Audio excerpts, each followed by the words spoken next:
Okay बच्चों, अगली class में आ गए। बेटा 5 सवाल पूरे हो चुके हैं हमारे हमारे 5 सवाल जो है पूरे हो चुके हैं।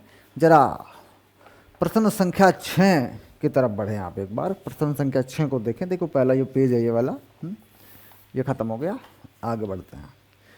जैसा कि मैंने बताया था कि भाई पूरा पढ़ेंगे तो बड़ा मज़ेदार चैप्टर है, बहुत सारी जानकारियाँ मिलेंगी। जानकारी भरेंगे दिमाग में और पूरी भरेंगे, मतलब कंप्यूटर को पूरा फीड करेंगे, दिमाग के कंप्यूटर को पूरा फीड करेंगे बढ़िया तरीके से। क्वेश्चन नंबर 6 पढ़ लो। क्वेश्चन नंबर 6 बुक में रेडी करें। एक होता है mobile screen magnifier. Mobile screen में क्या होता है, छोटा दिखता है ना, तो मोबाइल स्क्रीन का एक मैग्नीफायर होता है, 200-250 रुपये का आ जाता है। बढ़िया चीज़ है, उसे मंगा लें, ऑनलाइन मिल जाता होगा वो कहीं से, फ्लिपकार्ट, अमेज़न कुछ भी।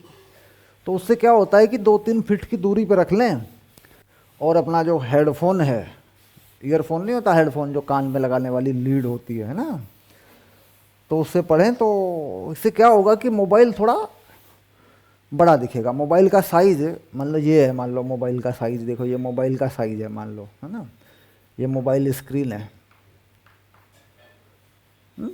मान लो। तो जो मैग्नीफायर है वो इसको बड़ा कर लेता है, वो इसको इतना बड़ा कर देता है, इतना बड़ा कर देगा। देखो ये क्या है, ये मैग्नीफायर है। समझ रहे हो बात को। और ऐसा जो क्यों करना पड़ता है, ऐसा ऐसा करना पड़ता है कि भाई आंखों की उम्र लंबी रहे। वो जो छोटा दिखते हैं ना, छोटे में देखते हैं चीज़ों को, तो मैग्नीफायर क्या करेगा, थोड़ा बड़ा कर देगा इसको। लोग उसमें डाल देते हैं मोबाइल को, ऐसे डाल देते हैं पीछे।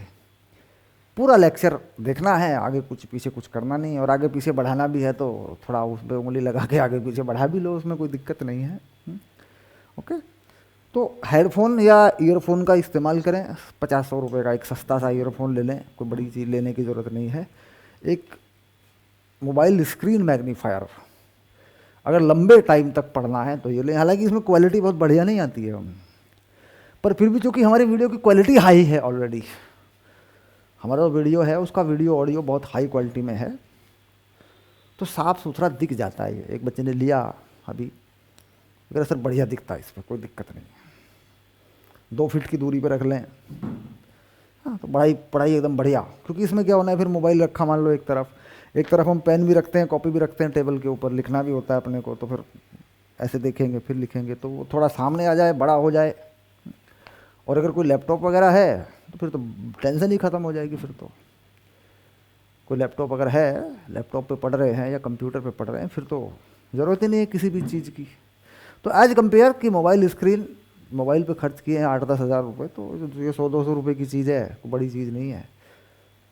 अच्छी सी कंपनी का देख करके कोई ले करके कर सकते हैं।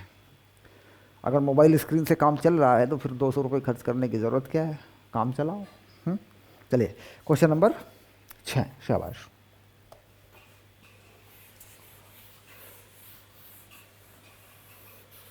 क्वेश्चन नंबर 6 पे आ जाएं। क्वेश्चन नंबर 6, 1 मीटर लंबे स्टील के फीते का यथार्थ अंशांकन 27 पर किया गया है। मतलब कोई फीता है 1 मीटर लंबा, इस बात को भी समझना है, ये भी समझदारी से भरा हुआ सवाल है।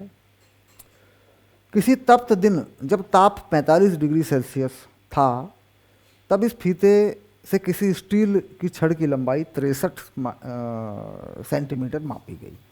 यानी जब इस फीते से मापा तो कितनी लंबाई आई, वो आई 63 सेंटीमीटर, 63 सेंटीमीटर। अब फीता बड़ा हो गया है और फीता बता रहा है 63। फीते की लंबाई बढ़ गई है। फीते की लंबाई जो 1 मीटर होती है या 100 सेंटीमीटर होती है, वो 27 डिग्री ताप पर होती है। लेकिन जब ताप 45 हो गया तो फीता बढ़ गया है। और ये कह रहा साहब 63 सेंटीमीटर का है आपकी जो स्टील की छड़ है, तो इसका मतलब क्या हो गया कि 63 सेंटीमीटर से ज़्यादा वैल्यू है स्टील की जो छड़ है उसकी लंबाई की। सोचने की बात है, 63 सेंटीमीटर से ज़्यादा उसकी लंबाई है, क्योंकि फीते की लंबाई बड़ी हुई है और ये 63 बता रहा है।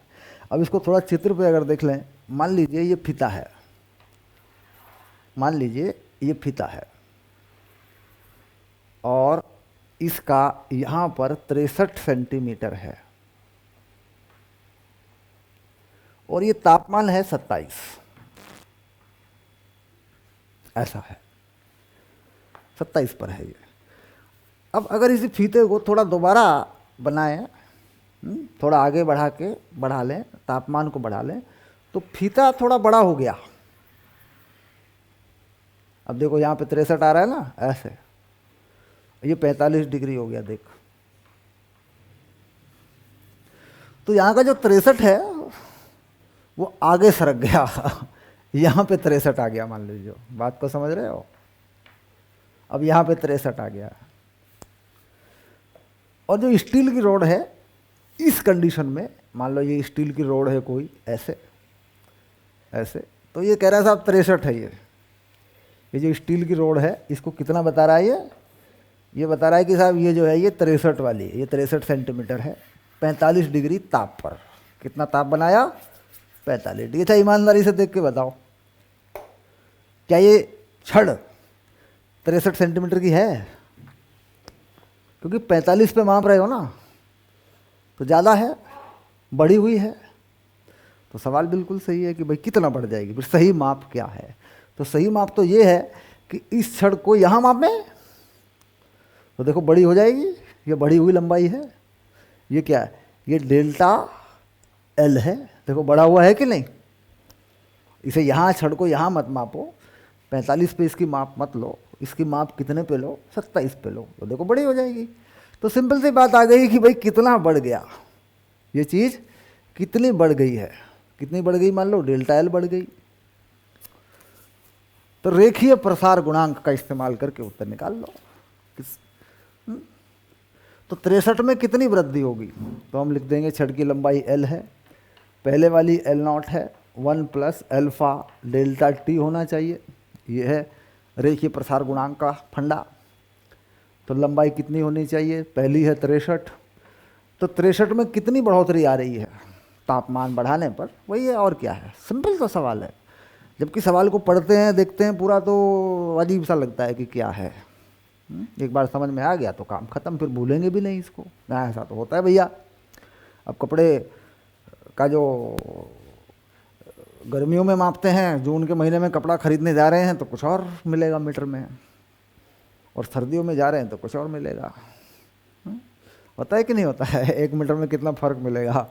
मतलब हज़ारों मीटर कपड़ा बेच देगा कोई माप के पूरे दिन में, तो कितना फ़र्क हो जाएगा उसमें, देखिए। मतलब बड़ी बड़ी दुकानों पे कपड़ा हज़ारों मीटर में बिक जाता है मीटर में, और वही होता है लोहे का मापने वाला, लोहे का होता है ना, आयरन का बना होता है, फीता कपड़े का होता है, वो माप के देते हैं। समझ रहे हो ना बात को। खैर कितना फ़र्क आएगा, अब इसका अल्फ़ा बता रखा है, देखो इसका अल्फ़ा है रेखीय प्रसार गुणांक 1, 2, 10 की पावर -5, 1.20 10 की पावर -5। तापमान का परिवर्तन जो है ये है 45, 17। तो कितना हो जाएगा 45, 15 में से 7 गए, 8 हो गए, तो ये तो 18 हो रहा होगा, है ना। ये लो ऐसे, तो इसे हल कर लो। तो वैल्यू कितनी आ रही है, 63.013608, 63.013608। ठीक, ये वैल्यू आ गई, देखो ये आ गई, और ये किस में आ गई, ये आ गई सेंटीमीटर में। तो ये आंसर हो गया। सार्थक अंकों में उत्तर। अब यहाँ कह रहा भाई सार्थक अंकों में उत्तर लिखोगे तो 3 सार्थक अंक इस्तेमाल किए गए, तो 3 सार्थक अंकों में तो कोई फर्क नहीं पड़ा भाई। 3 सार्थक अंक दे रखे हैं, मान लो देखो सार्थक अंक कितने दे रखे हैं, लंबाई के 3 हैं, तो 3 में तो कुछ नहीं हुआ, 3 तो उतने के उतने ही हैं। तो सार्थक अंकों में अगर उत्तर लिखें बेटा, सार्थक अंकों में उत्तर, तो कितना आ रहा है, तो इतना ही आएगा फिर उसमें तो, क्योंकि यहाँ से यहाँ तक 3 सार्थक अंक लेने हैं आपको, तो आगे जो बढ़ गया वो तो कुछ है नहीं इसकी तुलना में, तो फिर उतना ही लिख दो, 63 centimetre. But this is not answer, ध्यान रखना, ये उत्तर नहीं है, ये सार्थक अंकों में उत्तर है। सार्थक अंकों में उत्तर जरूरी थोड़ी ही मांगा जाता है, बता दिया जाता है, समझाया जाता है, एनसीईआरटी में भी पीछे बताया जाता है कि सब सार्थक अंकों में उत्तर इतना है। लेकिन सवाल जब आएगा तो सार्थक अंकों में उत्तर थोड़ी पूछा जाएगा, उत्तर ही पूछा जाएगा आपसे। तो ध्यान देने की बात है, अगर सार्थक अंकों में, खास तौर से सार्थक अंकों में उत्तर पूछा जाए तो कैसे देखेंगे उसको, फिर क्या जानकारी है उसके हिसाब से करेंगे। और अगर उत्तर पूछा जाए तो फिर उत्तर ठीक है, गुणा भाग कर लो, शाबाश। चलिए, तो ये आ गया 11-7 नंबर। 11-7 पे चलिए। अच्छा, बढ़िया सवाल था कि नहीं है? समझदारी से बड़ा हुआ चटपटा सवाल था, है?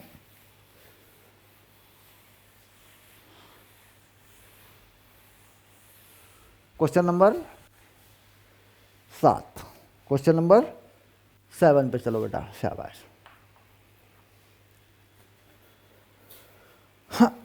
किसी बड़े स्टील के पहिए को, बड़ा स्टील का पहिया, उसी पदार्थ की किसी धुरी पर ठीक बैठाना है। यानी पहिया और धुरी को ठीक बैठाना है, धुरी को पहिए में फंसाना है। मतलब पहिए में क्या होगा, मान लो ये धुरी है, देखो ऐसे, ये मान लो धुरी है, ये धुरी है मान लो, ठीक। और ये मान लो कोई पहिया है, ऐसे ऐसे बना दे पहिए को, ऐसे बना दे पहिया, ठीक। और ये इसकी धुरी ऐसे इस पहिए पे ऐसे इसमें फंसाना है ना।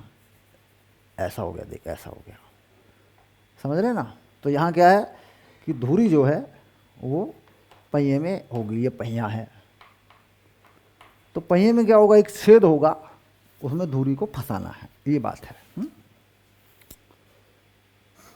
27 डिग्री सेल्सियस पर धुरी का जो बाहरी व्यास है, धुरी का, ये जो धुरी है, इस धुरी का जो व्यास है बेटा, ये चीज़ जो है, ये व्यास है, इसको मान लेते हैं d। ये कितना है, व्यास को क्या मान लिया, d मान लिया मैंने, और धुरी का व्यास है 8.70 सेंटीमीटर। और तापमान जो है ये है 27 डिग्री सेल्सियस पर, ऐसा। और पहिए का जो छिद्र व्यास है, यानी ये जो पहिए के छिद्र का व्यास है, ये d, इसको d डैश मान लेते हैं, मान सकते हैं ना d डैश। ये थोड़ा सा ज़्यादा है, नहीं थोड़ा सा कम है, 8.69 है, 869 सेंटीमीटर है। और ये इसी तापमान पर है, 27 डिग्री सेल्सियस पर है। तो इसमें देखो, अगर मान लीजिए हम धुरी को इसमें फंसा दें तो ये तो आएगी नहीं इसमें। क्यों? क्योंकि जो छिद्र का व्यास है वो थोड़ा है, 8.69 है, और जो धुरी है वो जो ज़्यादा है वो 8.70 है, तो उसमें तो जाएगा नहीं ये धुरी, पहिया में हम उसको ठोकेंगे तो जाएगा ही नहीं उसमें। तो अब क्या कह रहे हैं, क्या उपाय करें इसका? ये कह रहा है सूखी बर्फ धुरी को ठंडा किया गया, सूखी बर्फ द्वारा, मतलब धुरी को बर्फ में धसा दिया, बर्फ लिया और धुरी के ऊपर डाल दिया, धुरी को ठंडा कर दिया। एक टेक्निक है ये भी। धुरी के किस ताप पर पहिया धुरी पर चढ़ेगा, रेखीय प्रसार गुणांक कितना है? तो कुल मिला के व्यास है कितना है, इतना, और बनाना कितना है, इतना बनाना है। मतलब सिंपल सी चीज़ है। तो चलिए देख लेते हैं ताप किस तरीके से बनता है फॉर्मूला। तो क्या कर लें, d dash d 1 plus alpha delta t, ऐसा हो गया। देख, ये फार्मूला होता है हमारे पास। अब ये वैल्यू मान लीजिए बढ़ रही है या ये वैल्यू घट रही है, तो यहाँ से उत्तर में पता चल जाता है तापमान का अंतर कैसा आ रहा है, माइनस आ रहा है, प्लस आ रहा है। तो यहाँ हम क्या लगा दें, कितना बनाना है, 869 है कितना, 870 1 प्लस अल्फ़ा, अल्फ़ा कितना बताया, रेखीय प्रसार गुणांक कितना बताया है, 1 2 10 की पावर -5। ये हो गया डेल्टा टी। डेल्टा टी में रूल होता है कि अंतिम ताप माइनस प्रारंभिक ताप। अंतिम ताप माइनस प्रारंभिक ताप, ये चीज डेल्टा टी में रहती है। इसका ध्यान रखना कि भाई डेल्टा टी निकल जाए और कहीं प्लस माइनस में हम कोई गलती कर बैठे, इसका रूल ये होता है कि ये जो ताप है ये कैसा है, प्रारंभिक, और ये ताप अंतिम है। तो इसी हिसाब से ये लिखा होता है। तो प्रारंभिक ताप क्या है 27, अंतिम ताप क्या है हमें पता नहीं। तो कुल मिला के यहाँ से हम इस पूरी चीज़ को सॉल्व कर लेते हैं। तो डेल्टा टी अगर हम देखें यहाँ पे, तो पहले हम इसके नीचे इसको लिख लेते हैं और हम लिखते हैं 1.2 10⁻⁵ डेल्टा टी। ये कहानी ऐसी हो गई, देखो इसके नीचे इसको लिख लेते हैं 8.69 8.70 चला गया, और इस एक को इधर कर लेते हैं -1, ऐसा हो गया। देखो अब इसे हल कर लेते हैं। तो ऊपर जो बच रहा है, ऊपर बच रहा है 0.01, नीचे 870, और इसके नीचे जो आ रहा है वो आ रहा है 1.2 गुना 10⁻⁻5, और यहाँ आ रहा है t-27, ऐसा ये वैल्यू आ रही है। तो यहाँ से इस वैल्यू को हल करें, और चूंकि ये वैल्यू छोटी है ये वैल्यू बड़ी है, तो ये वैल्यू बेटा माइनस में आएगी, ऐसे। ये गलती होती है, इसको ध्यान में रखना। क्योंकि देखो देखो ये 869 है, ये 87 है, तो माइनस में आएगी, तो ये माइनस में वैल्यू आ जाएगी। ये 27 है, इधर जाके प्लस में हो जाएगा। तो यहाँ से जो t का मान आ रहा है वो आपको हल करना है। देखो वो आ जाएगा कितना, गुणा भाग करेंगे, ठीक करेंगे सवाल को, वो आ रहा है -69 डिग्री सेल्सियस, यानी माइनस में वैल्यू आएगी 69 डिग्री सेल्सियस। ये वैल्यू उत्तर में आ रही है। मतलब यहाँ से हल करते ही उत्तर प्राप्त हो जाएगा तुमको। जैसे यहाँ से हल करोगे ना, तुरंत उत्तर मिल जाएगा। किन बातों का ध्यान रखना है वो मैंने बता ही दिया। प्रारंभिक अंतिम का थोड़ा सा ध्यान रखना है, बाकी कोई बात नहीं है। ठीक, अब कहा सर फार्मूला तो लंबाई का है, व्यास पे कैसे लग गया, खड़ा हो जाता है सवाल, हमारे माइंड में आ जाता है कि सब फार्मूला तो लंबाई का है, ये फार्मूला क्या है, रेखीय प्रसार गुणांक का फार्मूला है, ये व्यास पे कैसे लग गया मतलब व्यास को कैसे बदल देगा। तो होता क्या है, देखिए मान लीजिए व्यास बढ़ता है तो परिवर्तन जो पहुंचता है वो परिधि में पहुंचता है। मान लीजिए कोई छल्ला है, जैसे बोल देते हैं कोई छल्ला है, मान लीजिए ऐसे धातु का छल्ला, ऐसा बोलते हैं, धातुओं में होता है ज़्यादातर ऐसा, धातु का छल्ला है मान लीजिए, इसका ताप बढ़ाते हैं, इस बात को समझना है। तो इसकी ये परिधि बढ़ जाएगी, लंबाई बढ़ जाएगी ना, पक्की बात है। अच्छा, पहले इसका व्यास ये होगा, बाद में इसका व्यास ये हो जाएगा, बढ़ जाएगा कि नहीं बढ़ जाएगा व्यास। तो यानी नियम तो वही है, जिस प्रकार से परिवर्तन लंबाई में होगा, परिधि में होगा, छल्ला बड़ा हो जाएगा, उसी प्रकार से परिवर्तन या उसी अनुपात में परिवर्तन उसके व्यास में भी होगा। क्योंकि परिधि में परिवर्तन हुआ, परिधि में परिवर्तन 2πr में होगा। तो पाई क्या बेटा, पाई तो अचर है, तो परिवर्तन 2r में होगा। 2r क्या है, 2r तो व्यास है, यानी इसको d मान रखा है हमने, तो व्यास में भी वैसा ही परिवर्तन होगा। तो ये बात इस सवाल के अंदर छिपी हुई है। मास्टर जी आए, सीधा फार्मूला लगाया, व्यास है बढ़ गया, तो बच्चे के दिमाग में कन्फ्यूजन आ गया, यार फार्मूला तो लंबाई का था, व्यास में परिवर्तन कैसे हो गया। तो दरअसल लंबाई में जो परिवर्तन है, परिधि पर जो परिवर्तन पहुंचेगा, उसके समानुपाती या उसी अनुपात में परिवर्तन व्यास पर भी पहुंच जाएगा, इसलिए वो फॉर्मूला व्यास पर भी लग जाएगा। चलिए 7, अब चलिए 8 नंबर की तरफ, क्वेश्चन नंबर 8 की तरफ चलिए। शाबाश, क्वेश्चन नंबर 8 को देखें एक बार।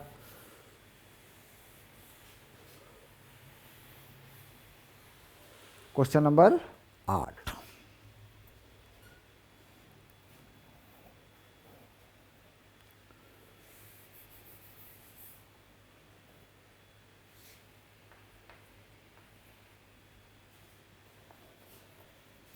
शुरू करें पढ़ना।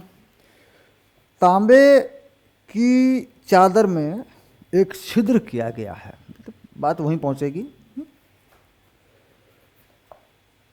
27 डिग्री सेल्सियस पर छिद्र का व्यास 424 है, यानी जो पहला व्यास है उसको मान लेते हैं D0 और यह है 424 सेंटीमीटर। इस धातु की चादर को 227 तक तप्त करने पर छिद्र के व्यास में क्या परिवर्तन होगा, मतलब सिर्फ परिवर्तन की बात कर रहे हैं। तो व्यास D कितना होगा, यहाँ पर जो ताप है, यहाँ पे ताप कितना है, यह है 27 डिग्री सेल्सियस और यहाँ पर ताप है 227 डिग्री सेल्सियस। और जो अल्फ़ा है, प्रसार गुणांक जो है, वह 1/10⁻⁻5 और ये होता है पर डिग्री केल्विन, यानी केल्विन के हिसाब से लिखा होता है, सेल्सियस के हिसाब से भी लिख देते हैं क्योंकि ताप का अंतर इस्तेमाल होता है बेसिकली इसमें। और हम जानते हैं कि भाई सेल्सियस में वो अंतर हो या केल्विन में हो तो चलेगा, कोई दिक्कत नहीं है। ऐसा ही मात्रक केल्विन है तो केल्विन में लिख देते हैं।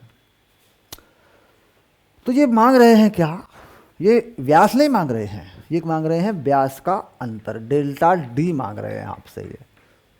ठीक, तो अभी अभी जैसे बात हुई है कि भाई लंबाई में परिवर्तन होगा, परिधि में परिवर्तन होगा, तो व्यास में भी परिवर्तन होगा। तो सूत्र कुछ ऐसा बन जाएगा D0 1 + α∆T, ऐसा बन जाएगा। मतलब व्यास उसी हिसाब से बढ़ जाएगा। अभी अभी जो हम जिक्र कर रहे थे पिछले वाले सवाल में, तो ये D नहीं मांग रहा है, ये क्या कर रहा है, D में परिवर्तन मांग रहा है। तो क्या करते हैं, इसके लिए इस ब्रैकेट को खोल लें थोड़ी देर के लिए। D0 α∆T, अब इसे घटा लें, D - D0, यानी थोड़ा फार्मूला ठीक कर लें, D0 α∆T। तो D में से D0 घटा दिया तो ये बन गया डेल्टा D, D0 α∆T। मतलब सूत्र में ही परिवर्तन कर दिया। एक होता है यार D निकाल लेते यहाँ से, बाद में घटा लेते, जो D आया उसमें से D0 घटा लेते, तो करना तो वही पड़ेगा, लेकिन छोटा पड़ जाएगा थोड़ा सा अगर सूत्र को ही बदल लें। तो डेल्टा D जो आया वो आया D0, यानी पहला व्यास 424, अल्फ़ा 1/7⁻⁻5, तापमान में परिवर्तन 200, तापमान में परिवर्तन कितना है 200। तो सीधा उत्तर ही आ गया हमारे पास। उत्तर किस में आएगा, सेंटीमीटर में आएगा। सेंटीमीटर का जो उत्तर है ये हल करके अपना निकालें आप, हम ही हल कर देंगे, इसमें तो ऐसी कोई बहुत बड़ी गुना भी नहीं है, इसे तो हम ही कर देंगे हल। चलिए, तो पहले ये 200 है, इस 200 को हटा लो यहाँ से, 10⁻³ कर लो, 2 को यहाँ फिट कर लो, 3.4 कर लो ऐसे, और ये 424 कर लो ऐसे। मतलब इतना काम कर लो, छोटा कर लो। इस 100 को हटा लो, 10 की पावर में से कुछ पावर घटा लो, 2 घटा लो, इतना आ गया। अब इसको गुणा कर लो, 424, कभी कभी खुद भी गुणा कर देनी चाहिए। तो 4 चौक 16, 4 दूनी 8 और 1 9, 4 चौक 16, ये हो गया लो। 4 तिया 12, 3 दूनी 6 और 1 7, 4 तिया 12, तो 6 9 2 11, 7 और 6 13, 2 और 1 3 और 1 4, 1 दशमलव लगी है 3 के बाद, तो यहाँ दशमलव लग गई, तो ये हो गया 14, 316, 14 3 1 6, ये हो गया 10⁻³ है ना। ये किस में आ रहा है, ये आ गया सेंटीमीटर में। ठीक, अब इसको छोटा थोड़ा और करना है।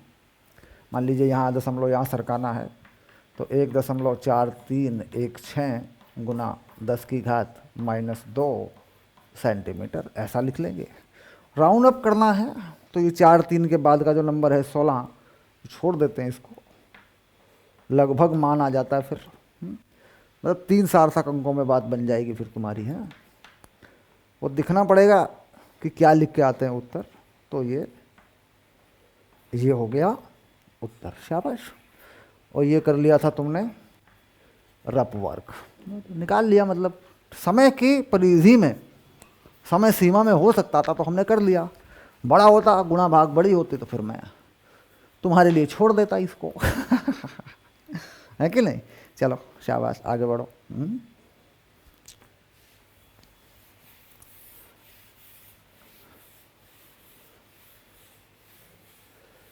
तो आगे चलते हैं क्वेश्चन नंबर 10 की तरफ। शाबाश, क्वेश्चन नंबर 10 पढ़े जरा एक बार।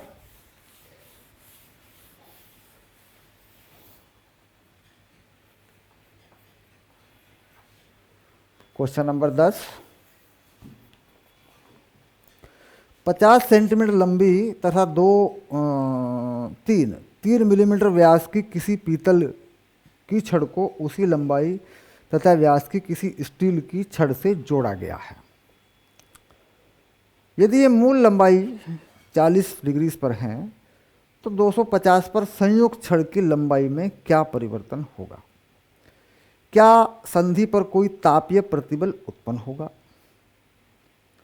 छड़ के सिरों को प्रसार के लिए मुक्त रखा गया है। बहुत ही बढ़िया सवाल है।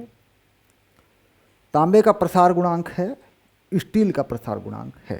देखिए, छड़ के सिरों को मुक्त रखा गया है। एक सवाल पूछा है कि जो संधि है क्या वहाँ पर कुछ दबाव आएगा? जब छड़ के सिरों को मुक्त रखा गया है दोनों तरफ से, तो फिर वहाँ टेंशन या दबाव बनने की कोई बात नहीं है, क्योंकि लंबाई में आज़ादी है, जितनी लंबाई होना चाहे हो सकती है। तो 2 छड़ हैं, 2 छड़ हैं, एक तांबे वाली है और एक स्टील वाली है। इन दोनों को जोड़ दिया, एक ही जैसी लंबाई की ये छड़ हैं, तो दोनों में परिवर्तन है। मान लीजिए इसमें परिवर्तन है डेल्टा L1 और इसमें परिवर्तन है डेल्टा L2। इसकी लंबाई के लिए फॉर्मूला लगा लें। इसको मान लें A, इसको मान लें B।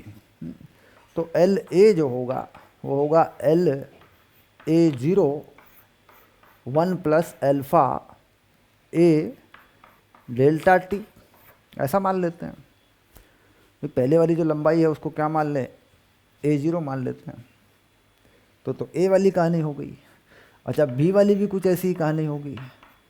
LB0 1 plus alpha B delta T हो गया।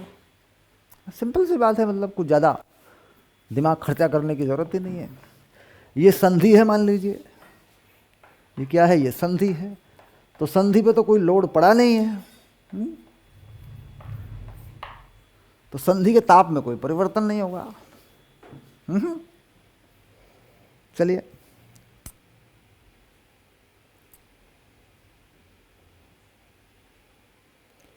कुल कितना परिवर्तन होगा?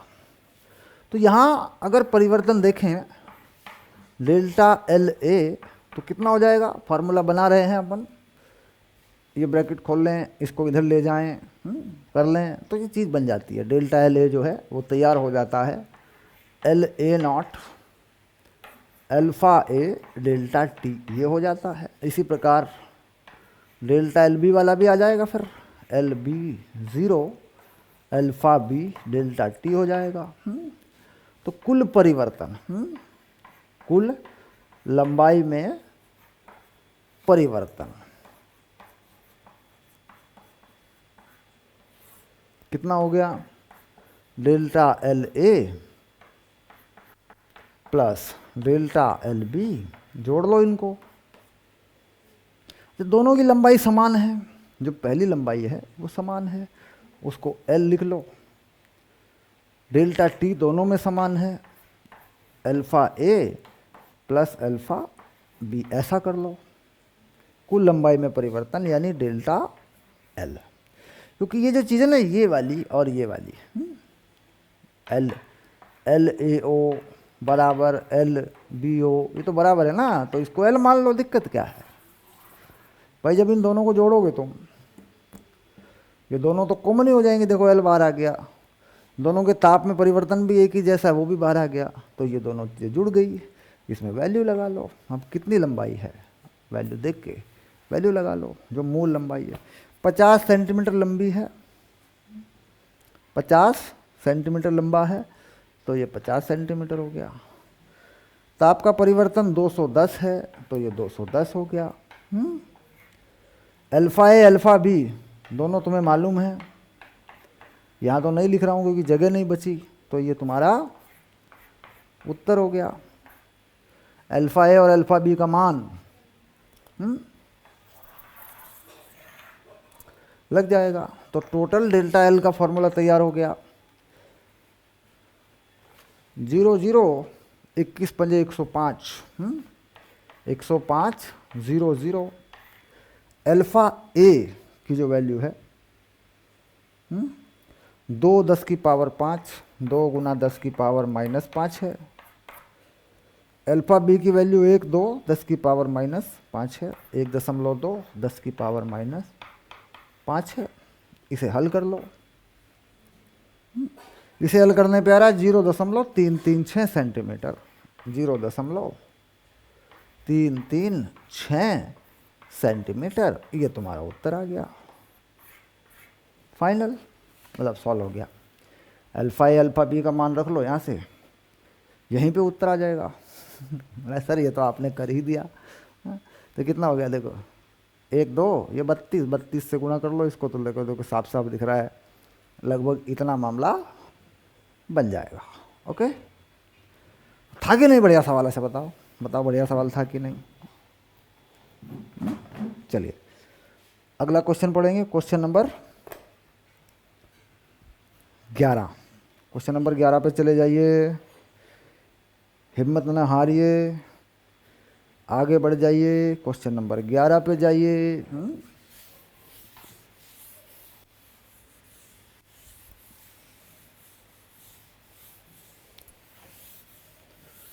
क्वेश्चन नंबर 11 को पढ़ लें एक बार, जरा एक बार पढ़ लें, पढ़ना शुरू करें, पढ़ लें एक बार, कोई दिक्कत नहीं है, एक बार पढ़ लें, देख लें उसको। सारे सवाल बैठ के करो, मेरे साथ करो। एक बार मेरे साथ कर लोगे ना, फिर जब अपने आप करने बैठोगे फटाफट सारे सवाल हो जाएंगे। कुछ सवाल करने पड़ेंगे, कुछ करने नहीं पड़ेंगे आपको, फिर सवाल पढ़ते ही पता चल जाएगा ये तो यार कन्फर्म है, मतलब जो कन्फर्म हो जाएगा उसको दोबारा करने की ज़रूरत क्या है। कुछ सवाल अटक जाएंगे, यार सर ने कराया तो था, पर था क्या इसमें, चलो करके देखते हैं इसको, बस वहीं पर ताकत आ जाती है, फिर बात वहीं पर बन जाती है। मतलब जब करके देखना पड़ गया तो मज़ा आ जाएगा फिर वहीं पर, ठीक है, फिर वहीं पे सब कुछ ठीक होने लगता है। चलिए 11 नंबर, ग्लिसरीन का आयतन प्रसार गुणांक। 11 नंबर, ग्लिसरीन का आयतन प्रसार गुणांक। आयतन प्रसार गुणांक को बेटा गामा लिखा जाता है ऐसे, मतलब जो आयतन में परिवर्तन करता है। 49 10 की पावर -5, 49 10 की पावर -5 पर केल्विन, ऐसा लिखा होता है ना, ऐसे पर केल्विन या पर डिग्री सेल्सियस में ये होते हैं। यहाँ एक रिलेशन भी होता है बेटा, उसको ध्यान रखना। गामा क्या होता है, 3 अल्फ़ा और बीटा ये होता है 2 अल्फ़ा, मतलब कहीं ज़रूरत पड़ जाए अगर, इसका ध्यान रखना कि हो सकता है सवाल में दिया तो हो आयतन प्रसार गुणांक और लग रहा हो रेखीय प्रसार गुणांक या क्षेत्रीय प्रसार गुणांक, बीटा क्षेत्रफल वाला, तो इस बारे में कंफ्यूज ना हो आप। जैसे मामला तो लंबाई का है, लेकिन इन्होंने तो हमें आयतन प्रसार गुणांक दे दिया, तो निकाल लेंगे, 3 से भाग कर लेंगे आयतन प्रसार गुणांक को, तो लंबाई वाला आ जाएगा। तो खैर ये इन्होंने बता दिया सवाल के अंदर, आयतन प्रसार गुणांक बता दिया इन्होंने, अब किसकी ज़रूरत पड़ेगी बाद में देखा जाएगा। ताप में 30% की वृद्धि होने पर इसके घनत्व में क्या परिवर्तन होगा। तो पूछा जो जा रहा है, तापमान का जो अंतर बता रहे हैं वो बता रहे हैं केवल 30 डिग्री सेल्सियस, और मांग रहे हैं घनत्व में अंतर।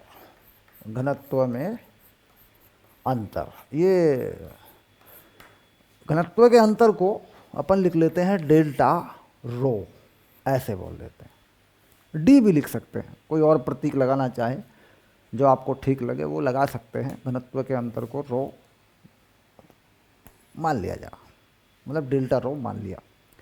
अब यहाँ फार्मूला होता है सर, घनत्व के अंतर का फार्मूला कैसे पहुँचेगा, घनत्व के अंतर की बात हम कैसे करेंगे। सर हमें तो पता नहीं है, तो आयतन वाला फंडा तो है हमारे पास। तो आयतन में एक फंडा होता है V naught 1 plus gamma delta T, ये होता है, ये आयतन का फंडा होता है। अगर इसको दोनों तरफ मैं घनत्व से गुणा कर दूं तो ये द्रव्यमान बन जाता है। घनत्व गुणा आयतन क्या होता है, द्रव्यमान होता है। अच्छा, किसी पदार्थ का द्रव्यमान तो बदलेगा नहीं, अचर रहेगा। तो क्या कर लें, इसको बदल लें। द्रव्यमान को मान लें m, इसे लिख लें रो। द्रव्यमान को m मान लिया, इसे लिख लें रो नॉट। तो ये कुछ ऐसी कहानी हो गई। भाई क्या किसी को गर्म ठंडा करने से उसका द्रव्यमान बदलता है क्या, नहीं बदलता, तो m लिख दिया। तापमान में परिवर्तन होगा लेकिन m में तो कुछ नहीं होगा, तो सर जी ये तो m तो कट ही जाएगा यहाँ से। तो घनत्व का फॉर्मूला बन के आ गया। ठीक ठाक कर लो इसको, ये पहला घनत्व है, ये बाद का है। तो क्या कहानी बन गई, घनत्व 1 प्लस गामा डेल्टा टी, ये कहानी बन गई। ऐसा हो गया। अब या तो यहाँ मान लगा लो या इसके नीचे, क्योंकि मान बहुत छोटे होते हैं, इसकी पावर 1 बना लो। ऐसे कितनी पावर बना ली इसकी, यहाँ पे 1 बना ली, तो ऊपर गया। तो ये कुछ इस तरीके से आ गया, rho naught 1 plus gamma delta T, और इसकी पावर हो गई -1। अब ये -1 जो है द्विपद परमेय के हिसाब से देखा जाता है, छोटा सा मान होता है इसका, तो पहले पद में ये यहाँ लग जाता है। ठीक, तो घनत्व आ गया rho naught 1 minus gamma delta T, यानी ये जो चीज़ बन के आई, ये घनत्व का एक सूत्र सा बन गया तुम्हारा, एक सूत्र सा बन गया सर। ये मतलब ये काम करेगा, ये बन गया। अब इसमें बात हो रही है घनत्व के परिवर्तन की। साहब इससे परिवर्तन देखना है, परिवर्तन देखने का फंडा है तुम्हारे पास, परिवर्तन देखने का फंडा तो है तुम्हारे पास, है ना। तो घनत्व में परिवर्तन, शाबाश। तो परिवर्तन तक पहुंचे अब, चलिए। तो रो नॉट है ना, ये सब चीज़ें कर लेते हैं। रो माइनस रो नॉट, भाई इस ब्रैकेट को खोल लिया, तो उधर बचा minus rho naught gamma delta T, minus rho naught gamma delta T, ये हो गया। अच्छा, तापमान बढ़ाने पर देखो फार्मूला क्या बता रहा है, तापमान बढ़ाने पर आयतन तो बढ़ता है, घनत्व घटता है। तो ये तो अंतर ही मांग रहा है, ये कोई बड़ी चीज़ तो है नहीं, ये तो तुमसे अंतर ही मांग रहा है। तो दोनों तरफ माइनस से गुणा कर दो, रो नॉट माइनस रो, ये हो गया। अंतर ही तो मांग रहा है भाई, घट रहा है तो बता ही रहा है, ये माइनस में आ रहा है देखो। तो ये तो अंतर मांग रहा है, तो माइनस से गुणा कर लो, अंतर निकल जाएगा। तो ये हो गया rho naught gamma delta T, delta rho naught gamma delta T, ये हो गया।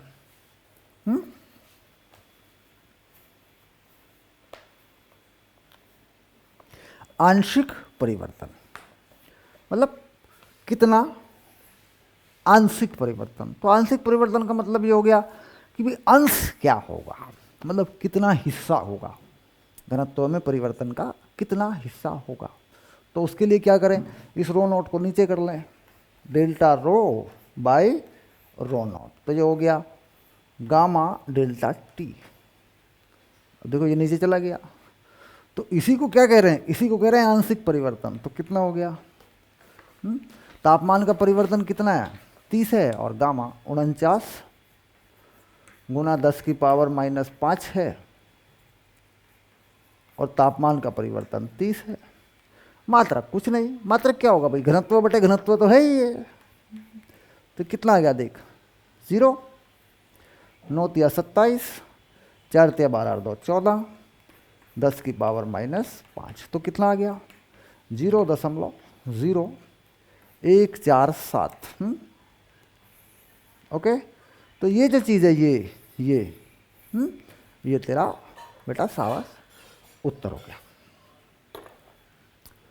आंशिक परिवर्तन मतलब परिवर्तन बटे वैल्यू, आंशिक परिवर्तन। तो घनत्व तक हम कैसे पहुंचे, घनत्व के परिवर्तन तक हम कैसे पहुंचे, इस फार्मूले का डेरिवेशन भी हो गया, ये सूत्र भी हमारा तैयार हो गया भाई। देखो ईमानदारी से, हाँ चलिए आगे चलते हैं। क्वेश्चन नंबर 12 पढ़ लो एक बार, क्वेश्चन नंबर 12 एक बार पढ़ लो, शाबाश। क्वेश्चन नंबर 12 रेडी करो।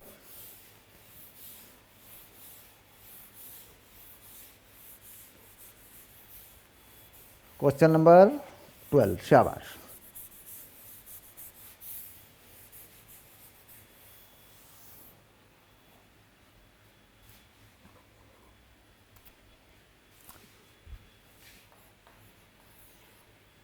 चलिए पढ़िए एक बार, देखें जरा, देखें देखें जरा किसमें कितना है दम।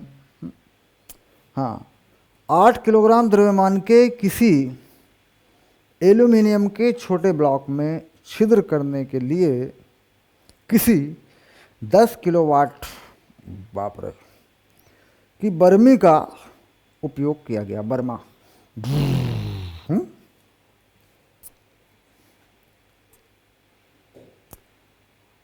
2.5 मिनट में ब्लॉक के ताप में कितनी वृद्धि हो जाएगी। यह मानिए कि 50% शक्ति तो स्वयं बर्मी को गर्म करने में खर्च हो जाती है अथवा परिवेश में लुप्त हो जाती है। मतलब आधी शक्ति खत्म और आधी शक्ति क्या करेगी, गर्मी कर देगी, गर्म करेगी। हाँ, ब्लॉक का ताप बढ़ा देगी। होता ही है, जब ताप बढ़ाते हैं, कोई बर्मा करते हैं मेटल में, धातु में, तो गर्म हो जाती है वो, है ना। एल्यूमिनियम की विशिष्ट ऊष्माधारिता, ऊष्माधारिता तो विशिष्ट ऊष्माधारिता क्या लिख देते हैं, विशिष्ट ऊष्माधारिता। मतलब बढ़िया बढ़िया सवाल आने शुरू हो गए, दिल खुश हो जाएगा फिर हमारा। एस एल्यूमिनियम, ये वाली चीज। इसका मात्रक ध्यान से देखना बेटा, क्या मात्रक है।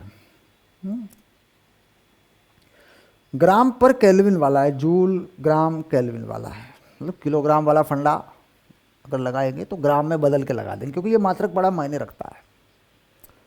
ग्राम में है तो ग्राम वाला द्रव्यमान को फिर ग्राम में बदल के लगा देंगे, है ना।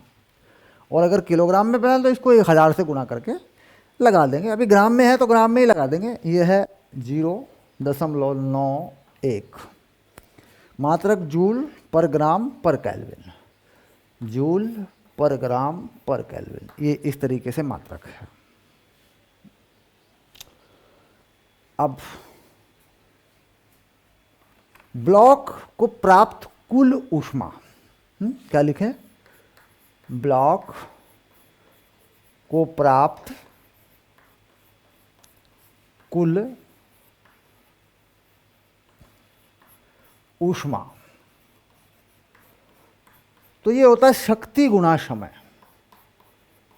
शक्ति गुणा समय और गुणा 50%, यानी 50/100, मतलब आधा कर देंगे। 50% का इस्तेमाल हो रहा है तो ये देखना पड़ेगा भाई कुल शक्ति जा रही है हीट में या कितना परसेंट उसका जा रहा है, कितना प्रतिशत उसका जा रहा है। तो ये ऊष्मा प्राप्त हो गई। शक्ति है 10 किलोवाट, तो शक्ति को 10 लिखेंगे, किलो का 10⁻³ लगा देंगे। समय 2.5 मिनट है तो 2.5 मिनट के जो सेकंड होंगे ना वो लगाएंगे। 2.560 ये सेकंड में समय हो गया और ये जो वैल्यू है 50/100, इसको 1/2 कर देंगे। ये प्राप्त हो रही है जूल में। ये ऊष्मा पैदा हो गई ब्लॉक में, गर्म हो गया घर्षण के कारण। जो बर्मी है उसने घर्षण किया तो ऊष्मा पैदा हो गई, आग पैदा हो गई है। चलिए, अच्छा अब इसमें ये जो ऊर्जा है ये किस में खर्च होगी? फार्मूला क्या है? पदार्थ को दी गई ऊष्मा, पदार्थ को दी गई ऊष्मा। तो समझ में आ रही होगी बात, जिन लोगों को पता है वो ज़्यादा झंझट नहीं करेंगे। ये होती है ms delta T, ms delta T. द्रव्यमान कितना है एल्यूमिनियम के ब्लॉक का? 8 किलो। तो ये 8 किलो यानी 8 गुना 10 की पावर 3 लगा देंगे बेटा, 8 गुना 10 की पावर 3। किस में लगाएंगे इसको? ग्राम में, ग्राम में लगेगा। और ये ग्राम वाला मान है 0.91, तो इसे लगा देंगे 0.91। तापमान में परिवर्तन, ओके, तापमान का परिवर्तन डेल्टा टी है, ये हमें बताना है। तापमान का परिवर्तन ये हमें बताना है, ठीक। पदार्थ को दी गई ऊष्मा, ब्लॉक को प्राप्त ऊष्मा, पदार्थ को दी गई ऊष्मा, तो इन दोनों को बराबर कर देंगे, डेल्टा टी का मान आ जाएगा। चलिए तो हल लिख लेते हैं, एक बार एक लाइन में लिख लेते हैं, बाद में उठा के इसका उत्तर लिख देंगे। तो 8 10 की पावर 3 गुना 0.91 डेल्टा टी बराबर, ये पदार्थ को गर्म कर दिया गया और ये ऊष्मा बता दी गई। अब देखो यहाँ से क्या कर लें, इसको काट लो, इसको 30 कर लो, ऐसे 25 या 75 कर लो, 750 कर लो, 750 गुना 10 की पावर 3 ऐसा कर लो। देखो ठीक हो जाएगा ना। भाई 2 से कट गया 30 आ गया, 25 या 75 हो गया, 75 750 हो गया, 10 की पावर 3 हो गया। 10 की पावर 3 को हटा लो, ये आ गया, देख है ना। तो 8 गुना 0.91 डेल्टा टी, ये 750 हो गया। तो डेल्टा टी का कुछ मान आ गया, 9 है, 8 है, 9 है 72, 10 100 के आसपास। कितना परिवर्तन आ रहा है? 103.02, 103.02 है ना, 02 डिग्री सेल्सियस। हाँ, ये तुम्हारा उत्तर आ गया। डन। 103 लिख दो, 103.02 ना लिखो, 103 तो लिखो। हैं? चलिए, तो सवाल बढ़िया था, समझ में आ गया, कंसेप्ट क्लियर हो गया, एक एक सवाल कीमती है। चलिए, तो क्वेश्चन नंबर 12 डन हो गया बेटा।